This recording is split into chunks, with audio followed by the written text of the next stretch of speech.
Hello everyone, my name is Layla, but you can call me Layla though. And this is our Storytime friend here again, Pixel. And she's actually a really lucky dog, because last week she was in the staff highlights of the library, so that's like really awesome, I think. Yeah. I guess today she really is in the mood to walk around instead of sitting down and listening to the story, but I'm gonna have to get her to sit down, aren't I? Alright, well, looks like Pixel's all settled down now, and hopefully everybody else is too. And let's start our story. This is the 8th story time that I've done so far. And today it is a book called Brave Enough for Two by Jonathan D. Voss. Looks like a very interesting book.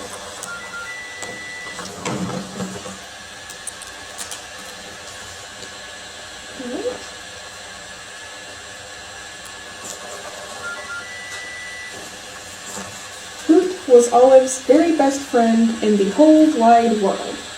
And it looks like Hoot is the little owl here. He's a stuffed animal owl, or a plush owl.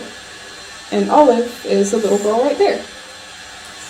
But as you know, best friends don't always like the same things. Take, for example, adventure. Olive preferred the kind that are found in books. So she likes reading books. She doesn't like going out and doing a lot of stuff. Hoot, on the other hand, he prefers something a little different. So I think he likes to go out and do actual adventures. And I think books are pretty good adventures too. One day, Hoot said, "I have made something very special for you, but it could be a small bit scary and a little bit more adventurous."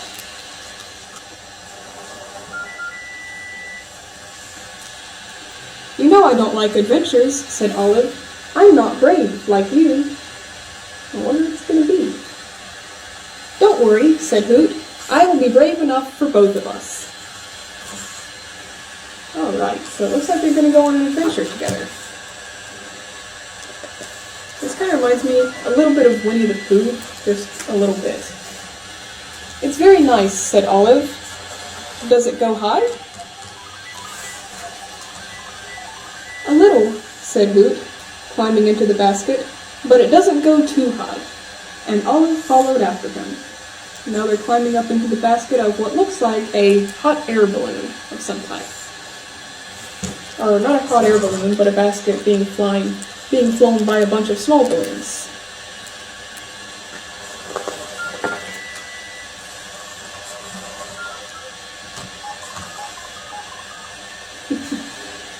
Up they rose, over the rooftops and the treetops, until the ground looked like a giant patchwork quilt, passing beneath them.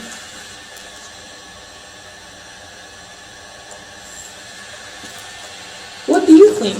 asked Hoot. "I think this is what it's like to be a cloud," said Olive. So they're up in the sky so high that it's, I guess, kind of like being a cloud. "But we've gone way more than just a little high, like you said." And just then, a drop of water landed on her nose.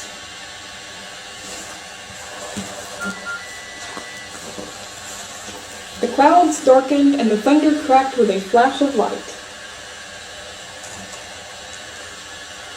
Giant drops poured from the sky. The wind swirled, the basket rocked. "What if the wind blows us far away and we get lost?" cried Olive. Hoot squeezed her hand. "We can never get lost," he said. "So long as I'm here and you're right there, and here and there are not very far apart." So see, they're going on an adventure, but now it's gotten stormy, and she thinks they're going to get lost. I think I'd be a little bit scared too. All of a sudden, the sun poked back through the clouds. The wind calmed down. "Look," said Hoot. "A rainbow." And Olive smiled. See, there's kind of a little bit of a rainbow right there. And there they are, and they're safe again.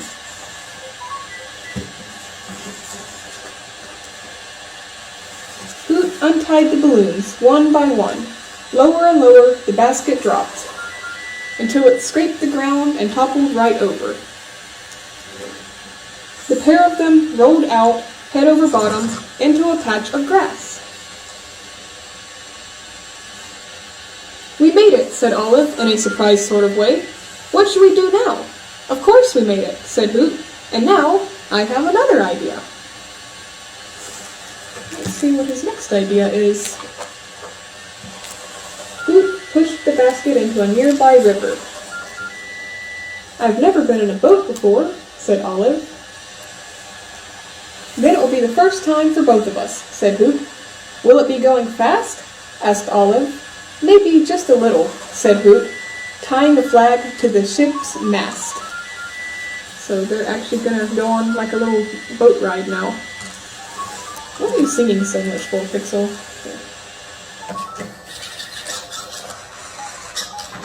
I had to give her a little bit of petting so she'll be happy, I guess. Alright, are you gonna listen to the story now and not keep singing so much? Maybe. You are a stubborn dog. Alright, let's see what happens next. So they've started on a little boat ride. The boat bobbed and spun around like a carnival ride. "What do you think?" asked Hoot. "I think we are going faster than just a little," Olive said. It does look kind of like a fun adventure, though. Down the river they sped until it became a bubbling cauldron of rocks and waves. "We're going way too fast," cried Olive. Hoot paddled with all of his might. "Don't be afraid," he said. "I'll try to keep you safe." You see, they're going pretty much down the edge of the river. There we go. And that's exactly what he did. See, he kept her safe. Make sure that they didn't go off the side of the waterfall, pretty much. But on the shore, Hoot stood there silent. "What's the matter?" asked Olive. Hoot picked up a piece of his stuffing. "I'm not feeling all that well." Uh-oh, that's right, he's a stuffed animal, so he must have gotten ripped somehow. That is kind of like what happens to Winnie the Pooh, actually. Olive paused, but only for a moment. Then she said, "Don't worry, Hoot. I'll lead the way home. I will be brave enough for both of us." Hoot followed her with every single step. You see they're walking home now. "It will be dark soon," he said. "If it gets dark, then it..." Oh, you want to shake hands? Good girl.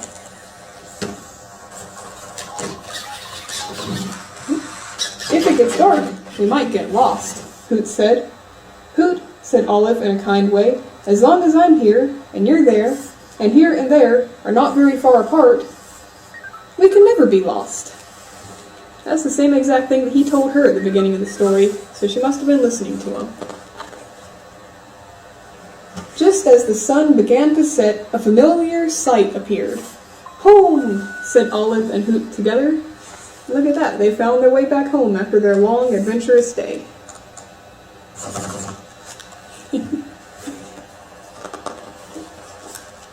That night, Hoot got a patch, so it looks like she fixed them. "For bravery," said Olive, "and tomorrow, how about I get to choose the adventure?" Hoot smiled. "I was afraid today," he said, "when all of my stuffing started to come out. But you were brave, and you kept me safe." "Don't ever be afraid," Olive whispered. "I'll always keep you safe." And once again, that's the same thing he told her. And that's exactly what she did.